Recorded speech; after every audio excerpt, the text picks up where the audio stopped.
Salam, xəbərlərlə tanış olun. Ermənistan silahlı qüvvələri atəşkəsi müxtəlif istiqamətlərdə pozaraq milli ordumuzun mövqelərini və yaşayış məntəqələrini atəşə tutub. Qarşı tərəf cavab atəşi ilə susturulub. Azərbaycanda hərbiçilər yol qəzasına düşüb, hadisə Naxçıvan Muxtar Respublikasının Şahbuz rayonu ərazisində qeydə alınıb. Müdafiə Nazirliyinin en saylı hərbi hissəsinə məxsus sanitar avtomobili Hyundai markalı minik maşını ilə toqquşub, zərbənin təsirindən hərbi maşın aşıb. Nəticədə hərbi maşında olan hərbi hissənin tibb xidməti rəisi Gizir Vüqar Faiqoğlu Orucov aldığı xəsarətdən hospitalda dünyasını dəyişib.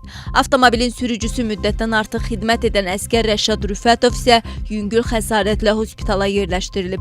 Minik avtomobilində olan şəxslərdən bir nəfərin yüngül xəsarət aldığı bildirilir. İlkin ehtimallara görə qəza Hyundai markalı avtomobilin ötmə əməliyyatını düzgün yerinə yetirməməsi səbəbindən baş verib. Müdafiə Nazirliyinin mətbuat xidməti hərbiçilərin qəzaya düşməsi faktını təsdiqləyib. İranda da ağır yol qəzası baş verib. Məlumata görə hadisə İranın Çaharmahal və Bəxtiyari vilayətində olub. Minik avtomobili ilə yük maşının toqquşması nəticəsində 5 nəfər ölüb.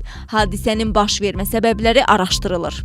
Bakının daha bir işlək yolu bağlanır. Hərəkət Suraxanı yol qovşağından Sabunçu yol qovşağına qədər tam məhdudlaşdırılacaq. Nəqliyyatı İntellektual İdarəetmə Mərkəzindən verilən məlumata görə Heydər Əliyev prospektinin hava limanı yol qovşağından Böyük Şor yol qovşağına qədər olan hissəsində nəqliyyat vasitələrinin hərəkəti mərhələli şəkildə bağlanacaq. Hava limanı yol qovşağından Suraxanı yol qovşağına qədər və Sabunçu yol qovşağından Böyük Şor yol qovşağına qədər qismən, Suraxanı yol qovşağından Sabunçu yol qovşağına qədər tam məhdudlaşdırılacaq. Məhdudiyyət saat 10-dan başlayıb və yol cizgiləri xətlərinin, piyada keçidlərinin və yol göstərici xətlərin yenidən rənglənməsi ilə əlaqədardır. Hava haqqında məlumatla tanış olun. Bakıda və Abşeron yarımadasında havanın dəyişkən buludlu olacağı, arabir tutulacağı gözlənilir. Havanın temperaturu gecə 21-23, gündüz 28-30 dərəcə isti olacağı gözlənilir. Abşeron çimərliklərində dəniz suyunun hərarəti 21-24 dərəcə isti təşkil edəcək.